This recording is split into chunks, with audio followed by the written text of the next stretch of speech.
When most people have that life interruption or setback, they don't know how to get out of it. I was tired of being tired, tired of being regular, tired of being this. And so I made a choice. I'm gonna do three things. Here we go. Number one, we learn from education. Number two, we learn from conversation. Number three, we learn from observation. So I began to educate myself. I began to have better conversations, and I began to watch people around me that got their shout back and started following what they did. The Icons is a show about learning from iconic people in iconic locations. Those who have found a way to transform their industry, not just for a moment, but for decades. Today we're in Tallinn, Estonia. My name's Tyler Way. We're with Tim Storey, who's an acclaimed speaker, author, life coach, spoken in 75 countries, reached millions of people around the world. Some of those people you know well. P. Diddy, Robert Downey Jr., Kanye, Oprah, just to name a few. And Tim helps us rethink, how do we go from a setback to building back momentum, to finding our shout. Tim Storey, welcome to the Icons by Motiversity. Good to see you. What a beautiful location. Thank you. It's absolutely beautiful here, isn't it? I mean, this old town is really something else. Yes. Now, I heard a story you were mentioning a little while ago.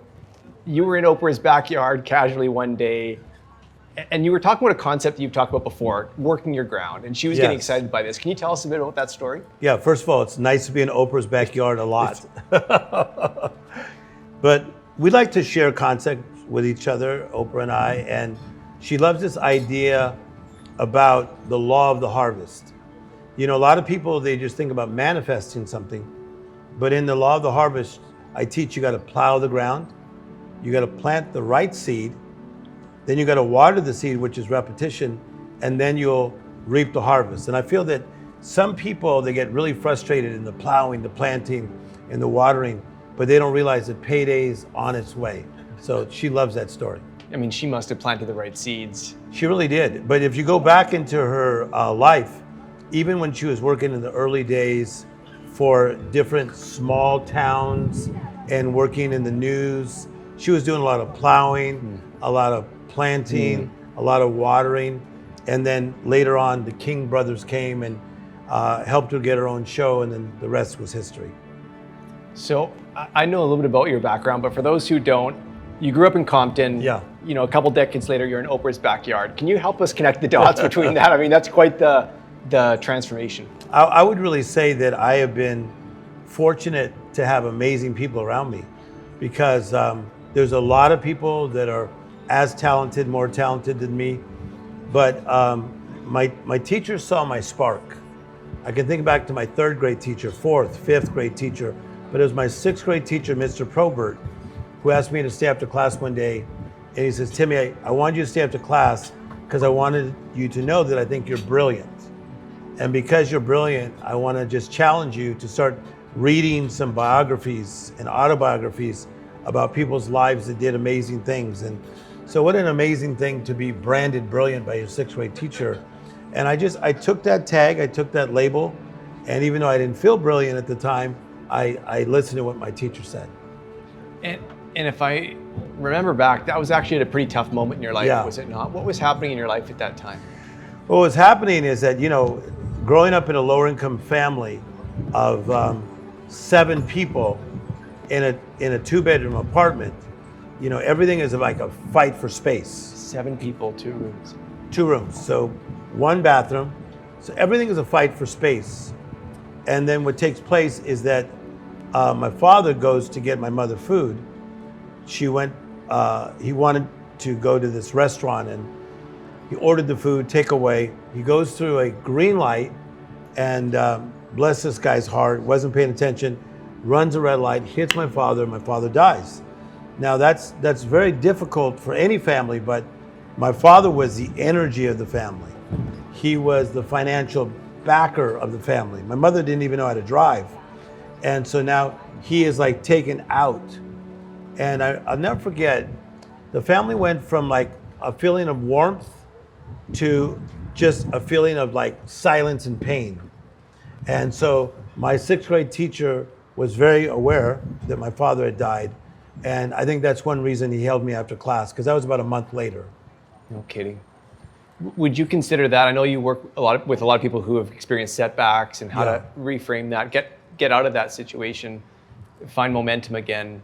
Would you consider that an early life setback, or would you consider that something else? I would consider that a early life setback. So what I teach is that we all have what I call life interruptions. An interruption is a disturbance. You've had them, I've had them. It could be when somebody's young and they get ill, or their parents get divorced, or in this case, my father passed. So it's a life interruption. And then when most people have that life interruption or setback, they don't know how to get out of it. And so that's one thing that I think created a calling in me, that I wanted to help more people that had life interruptions find a way up and out. But you don't just do that on a counseling level, local level. You're now called by some of the people that we watch daily, or see daily, and oftentimes in a highly pressurized situation. How did you start to have conversations that were life-changing for those people? Yeah, I think that for me, it was about getting educated and having great conversations with people about life. I just began to grow. So I continued to go on in my education. I ended up getting a doctorate in world religion. But while I was studying that subject, I started studying a lot of classes on counseling, crisis counseling. And then at an early age, early 20s, I started working with what's known as the NFL, because we have people watching from all over the world. Sure. National Football League. And a lot of the stars of the NFL started asking me in that day for my home number. We didn't have cell phones. And I started life coaching them before anybody knew what life coaching was. This is like in the late 80s. No kidding. Late 80s. So what are some of the names back then that you would have been connected to? I bet you I remember. I mean, the biggest in the world. I mean, I was talking to the guys of like the Tim Browns. I was talking to the Deion Sanders. I was talking to the greatest stars in the NFL. So from that, I then had to find a way to educate myself more, even though I had my doctorate that I was working on at the time. So I went to a famous lady who taught at USC, University of Southern California, in psychology. And she goes, "Tim Storey, I love you. I am going to help you." And she gave me this huge manual on how to work with people. And I love to study. So I began to study this. She began to mentor me and tutor me for about 15 years. And then, athletes, no entertainers, entertainers, no athletes. And then it turned into this thing that we see today. This is what's interesting. We run a big channel for students called Motivation to Study. And oftentimes they'll see a trajectory like yours, in your 20s getting called by Deion. Yeah. Not the norm, but they'll think, how do I get that kind of clarity? How do I get that kind of speed into my work, into my life? I just asked you the question, and where you went was to learning. That learning's really been at the core of what you've done. 100%, because I don't think I could have never manipulated myself into the realm that I get to play in. I couldn't have fast talked myself in. According to the people that are in the business, celebrities, I'm the number one go-to guy in the world of celebrities. How do you make that happen? You really don't. So I think I just worked so hard at my skill set. There's actually a scripture in the Bible that says, "Do you see a man skilled at his work? He will serve in the presence of kings." And so I just decided to get very skilled at my work. And anywhere from working from little kids in orphanages to people in prisons to Robert Downey Jr. So I don't see anybody as different. I just see them as human beings that need to turn a setback to a comeback. I think about that idea of just getting good at your work. I think that's universal. I think it's really powerful that, we can chase a lot of things, but at the end of the day, that's oftentimes at the core. When you think about the work that you do, what's allowed you to do it? What would you say is at the center of gravity for that? Is it a gift? Is it a skill? What is it? Number one, it's a great question. I think for me, it's a hybrid of I'm gifted to listen. What a lot of people say is that you are a really good listener. And I think that part of problem solving is you have to listen first. And a lot of people don't listen. They're just looking to try to fix somebody or give an answer. So that idea of listening, but also the fact that I learned through my research and study how to turn a setback into a comeback. Like, I'll give you like 3 points. Please. So when somebody has a setback, what happens to them, most times they go very singular. They go really inward. So if they go through a divorce, they go very inward, or they lost their job, they go inward. Anxiety or depression, pandemic, they go very inward. But when you have a setback, the first thing you got to do is you got to become awake. You got to become conscious, and you got to say, oh my gosh, we're in the middle of a pandemic, and we may need to be locked down for a month. A month turned into another month, and then to over a year, right? So number one, become awake. Secondly, you have to take inventory. Take realistic inventory, like in the pandemic. Where am I financially? Where am I with my job? Where am I with my mental health? How is my family doing? How's my country doing? How's this world doing? So number one, you become awake. Secondly, you take inventory. But here's a powerful thing. You have to partner with the right people. I feel that a lot of people, when they have a setback, they don't have the right people to partner with. So that's what I always wanted to become, and that's what I became. I wanted to be the person that somebody could link hands with and say, come on, Tim Storey, you may not know everything, but you know how to get people from a setback to a comeback. I'm the partner, power person. Wow. So when you think about that idea of from a setback to a comeback, one of the names I've heard you bring up a couple of times is Robert Downey Jr. Yeah. You know, for those who've been kind of following his career for a couple of decades, would have seen probably that full circle. So are those the steps that you walk through with somebody like him? And what was that like when you were first called by him? Like, what was that moment like? Yeah, I think number one, Robert and I were friends. And I see Robert as a friend that we've had great conversations. And Robert was nice enough to include me in his life, in all parts of his life, in his wins and in his challenging days. I've included him in my life. He even used to go to my son's basketball games. So Robert is just a friend. So I would say that with anybody that I'm dealing with, I take them through those steps. You got to wake up, take inventory, partner with the right people. Now, when you partner with the right people, that means you're going to probably have to eliminate some people that are not the right people. And this is what I see with a lot of people that are in a setback. They need to cut some people back. And I say this about the power partnership. You have the acquaintance, which is the person of, we just know each other. Secondly, you have the partner that's more intimate. And then the third level is what I call the green room. The green room is that place that you go to that you are allowed to invite who you want in that green room. But they better be people of power, people of substance, people of a similar mindset and a mood set and motives that really strengthen you. So you gotta have the right people in that green room. So I mean, that just brings it really clear for me, that idea of a green room, who you're inviting in. Do you find that people ever get confused with who they've got in that room and they're trying to tell you, oh no, it's the right person, but you've got maybe some other questions about whether that person is the right choice for that room? Like, how do you get somebody leveled? Mostly in their green it's room? not the right Okay. person, and I'll tell you why, because when you're deceived, you don't know you're deceived because you're deceived. Interesting spiral there, isn't it? Yeah, when you're deceived, you don't know you're deceived because you're deceived. So if I'm dealing with a famous actor, and I deal with so many, I have over 300 entertainers I work with. Wow. Is that, you know, like I think of a guy 6 months ago, like, Tim, these guys are fantastic. No, not so much.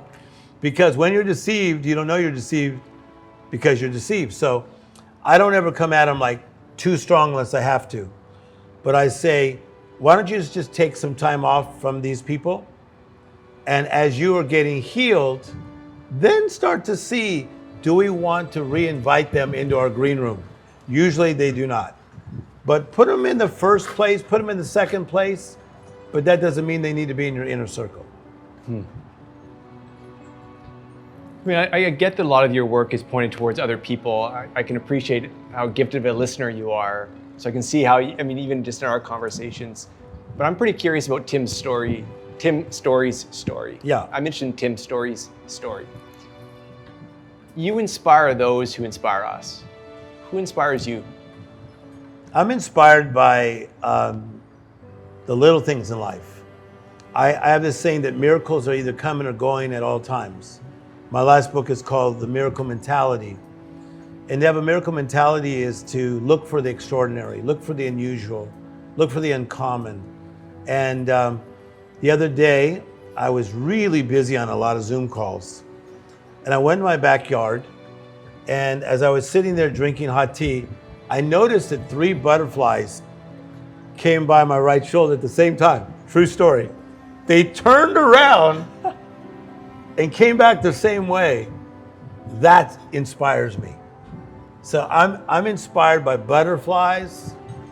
I'm inspired by you today and the outreach you guys have in changing lives. I'm inspired by this beautiful location in Estonia. I'm inspired by great conversations with Quincy Jones. I'm high on life. I really enjoy life. What a privilege to live. That's awesome. 300 people have your phone number and probably at points need counsel or need a conversation. Yes. What gives you the drive to maintain at the pace you're at? I think that, first of all, I've learned that not everyone's urgent is my urgent. I got that from Stephen Covey. Because in the early days of life coaching, I used to be on the phone like nonstop, like even late at night, 2, 3, 4 in the morning. I don't do that anymore. Because unless it's a major crisis, someone's been hospitalized or somebody had a relapse in the area of addiction, I make people make appointments, and the biggest stars in the world, they gotta go through my assistance. And I think it's better that way because I have to protect my own peace. I have to protect my own state of mind because I like to be in just a very sound mind. I like to be steady in unsteady times. So even though they may have my number, doesn't mean their urgent is my urgent. Sounds like really, putting a lot of the practice that you counsel on into your own life is helpful. Have you ever needed to life coach yourself? Yes, I have a therapist. I think that like this and life. It's not you? You don't do it for yourself? You do it for somebody else? No, I need people. So I think that like to live the life that I get to live is so over my head. Like, how did this happen? Okay. So like sometimes I'm like driving down the street, and I won't name drop on this one. And like someone will call me this like a huge, gigantic movie star that we would look up to forever. And it blows me away still. So I think that, for many, many years, I'm living this life that is different, better, more magical. And I like going to a therapist and just sitting there and making sure I stay on the yellow brick road, making sure that my motives are right, my mindset is right.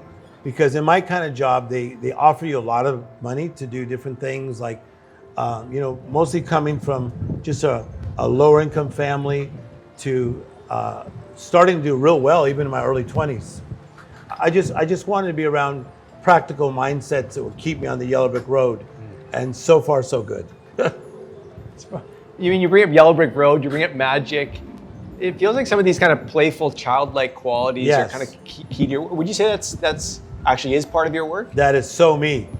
I got excited because Simon Cowell, who created X Factor and American Idol and English Idol and all those other ones, I read one day that he likes to watch cartoons. So do I. I love animation.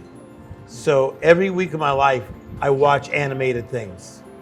And every week of my life, I really go back to the innocence of my childhood. I go back to Motown music, the Jackson 5, Stevie Wonder, Smokey Robinson, because it clicks me back to little Timmy from Compton. So yeah, even though I've been on this journey for 61 years, I have a very childlike spirit, but I think that's important for me.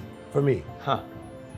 That's really cool. And even I've heard you talk about having your shout knocked out of you. Yes. Which kind of feels like a bit of a childlike quality to me, or a childlike concept to me. But it also feels like I understand what that means. I actually understand when I've had that knocked out of me in life. Yeah. And what it feels like to come back. What does that mean, your shout or having it knocked out of you? Yeah, we've all had it happen to us. And the way I say it is that, there's times in life where you just want to shout, where life is at a high volume. And could be the first time somebody falls in love. You just want to shout. It could be you're successful in your job. You just want to shout. But there are times where you're disappointed and things don't work. And then you're disappointed again and disappointed again. And it feels like, watch this play on words, life has knocked the shout out of you. And that shout goes down to a whisper. And if you notice, a lot of people that you grew up with, they don't have a shout anymore. Their shout became a whisper. It's like, hey, how's it going? Well, step by step. How's your marriage going? Okay. How's your job? Okay. And they find themselves in the land of okay. But I believe you can get your shout back. And how do you do that? I mean, imagine I'm a listener who's in that spot right now. So Yeah. Setback, and they feel like their shout has been like clear knocked out of them. What would you say to that person? Like if you could talk to them right now, what would you say or what would you ask? To get your shout back, the first thing you got to do is get tired of being tired. If you're bloated, get tired of being bloated. If you're poor, get tired of being poor. If you're lonely, get tired of being lonely. And you really got to get tired of being tired. And that's how I was being in a lower income family. I didn't like that feeling of like I wanted a certain tennis shoe, but I got the almost version. I wanted the certain type of Levi's, but I got Levi's, right? So everything was almost. I was tired of being tired, tired of being regular, tired of being this. And so I made a choice that, man, I'm gonna do 3 things. Here we go. Number 1, we learn from education. Number 2, that's why I'm glad that you're doing this. We learn from conversation. Number 3, we learn from observation.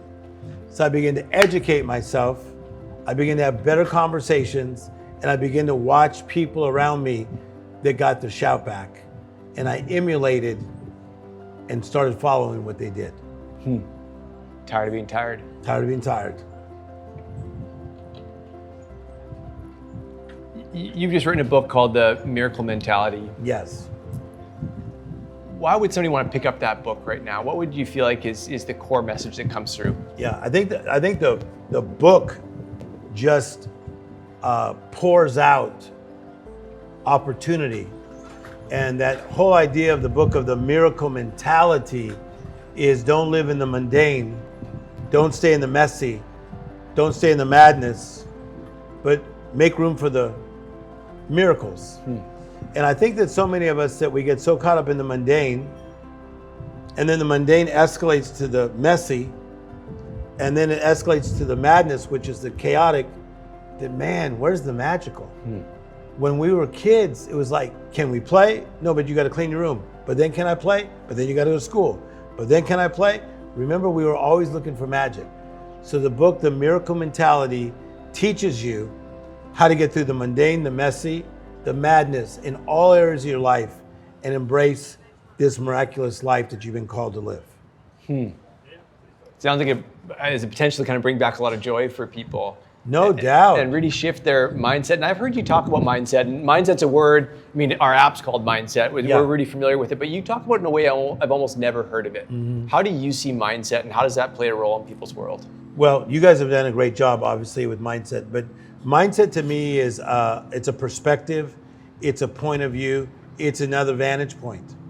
And so when we were lower income in Compton, we had never seen anything like we were about to view a few days later. What do you mean, Tim Storey? Well, somebody gave us free tickets to Disneyland.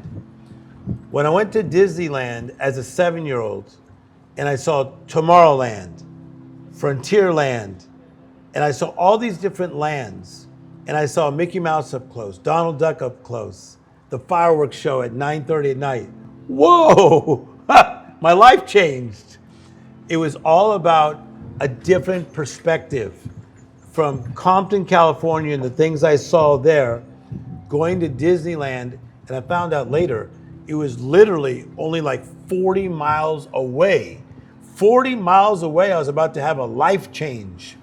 And so mindset is a different perspective. And we've heard it before. Mindset is mind to set. Your mindset is mind to set. So I began to set my mind, even going back to 7 years of age. And that perspective, from what I understand, can really alter your mood, can it not? I mean, it doesn't just, change your vantage on the world or your perspective, but it can shift how you show up, how you feel, how you experience what's happening around 100%, because then you get the miracle mentality. All of a sudden you're thinking uncommon, not normal, not regular.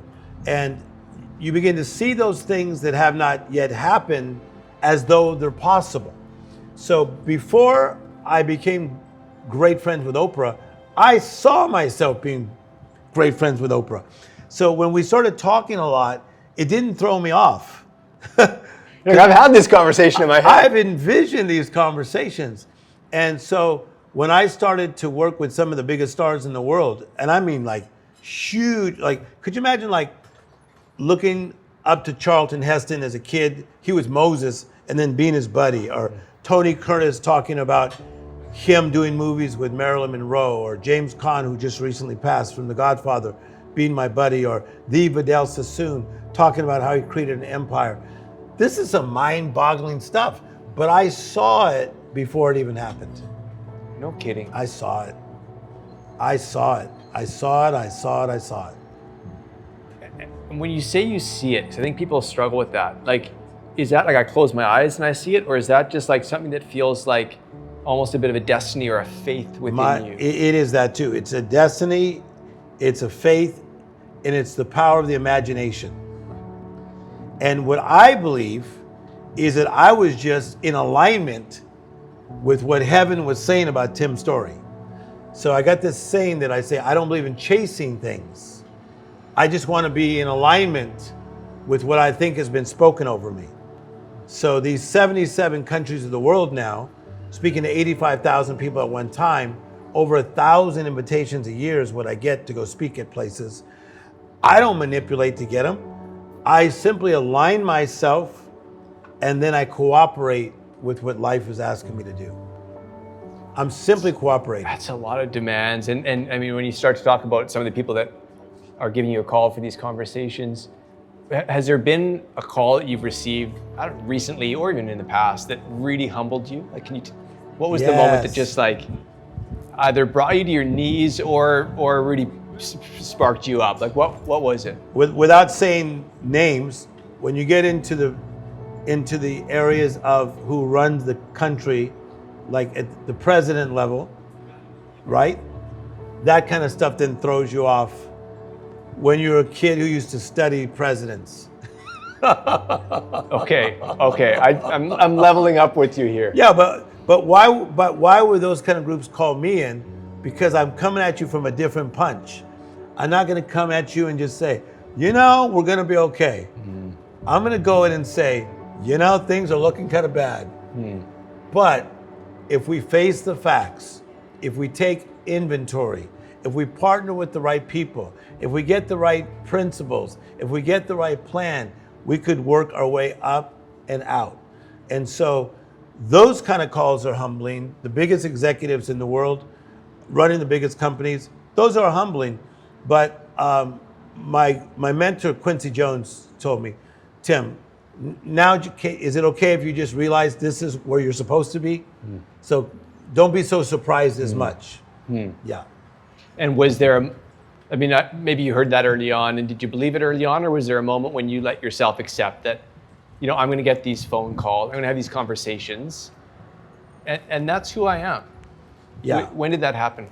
I still see it as a big surprise. Yeah.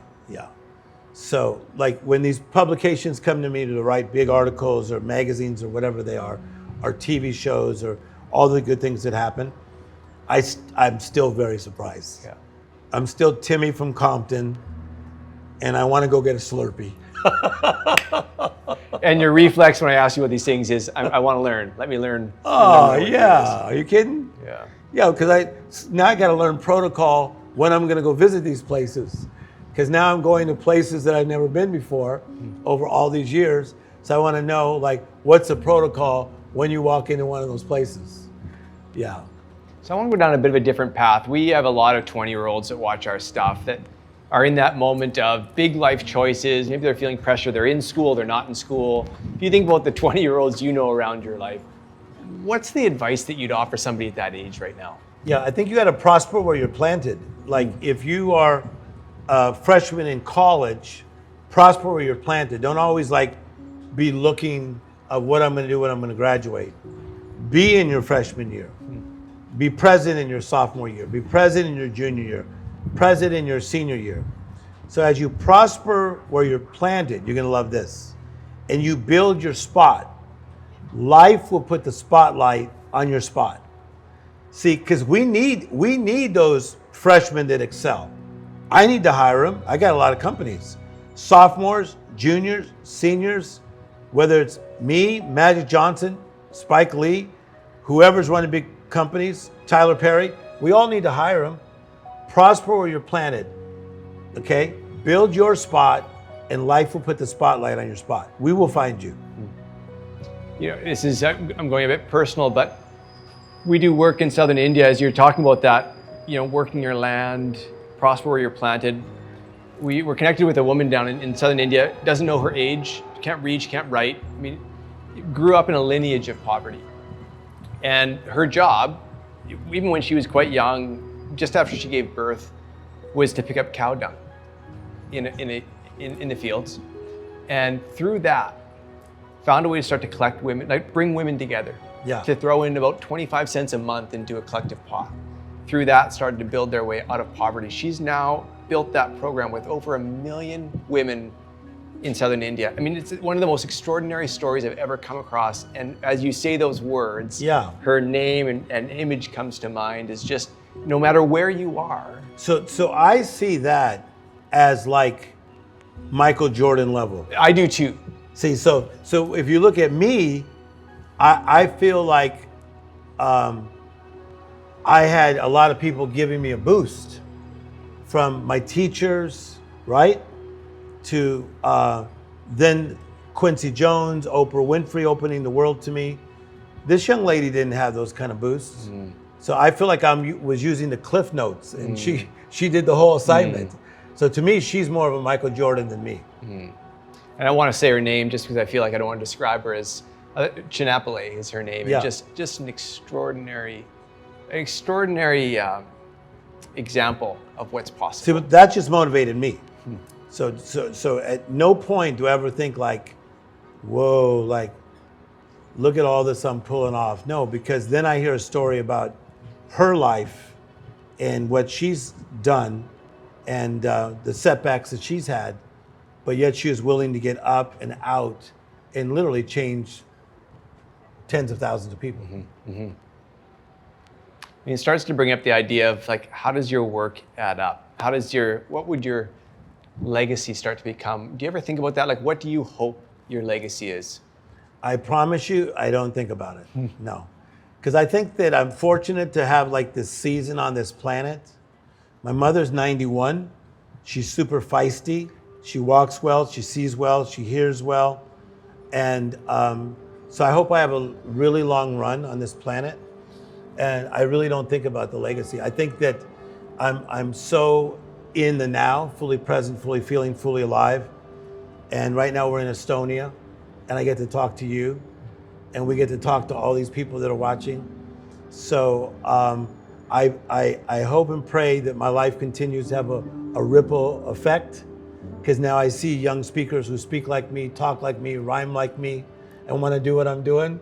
So yeah, but I don't really think about it. I just want to do what I'm doing now. And I think time plays a factor in this. You know, I don't get me wrong, I see a lot of great speakers that are on the rise, and they're using these platforms now to reach unbelievable amounts of people. But there's something about doing this for decades, having conversations for decades, seeing this story for decades, I think, we're already starting to probably see the ripples of your work. And it's just, time's an interesting commodity in that case.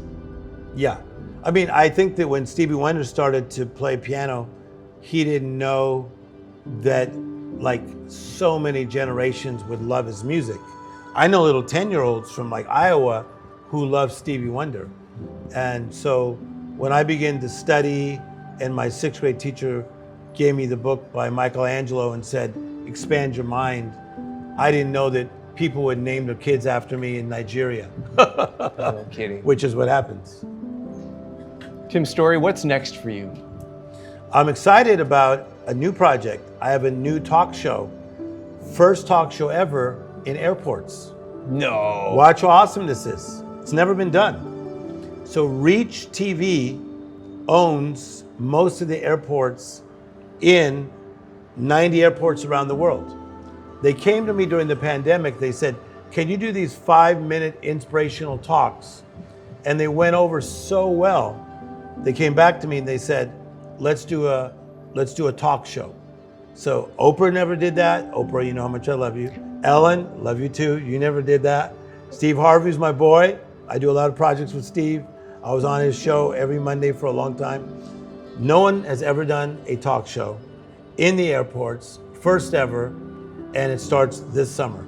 And so I'm so excited. Have amazing guests. It's called Tim Storey Presents.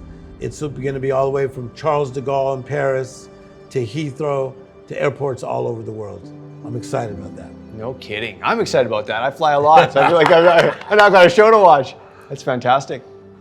I want to go back to this airport thing, because I feel like this is really an interesting coming together of a lot of stuff. I think back to pandemic, no travel. Not only that, people aren't traveling, they're down. Mm-hmm. Mental health is reaching all-time lows.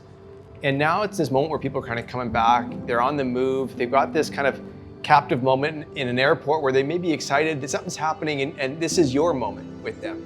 Yes. What can we expect with that? Well, you framed that perfectly, because I think what was just something that we did, which was travel.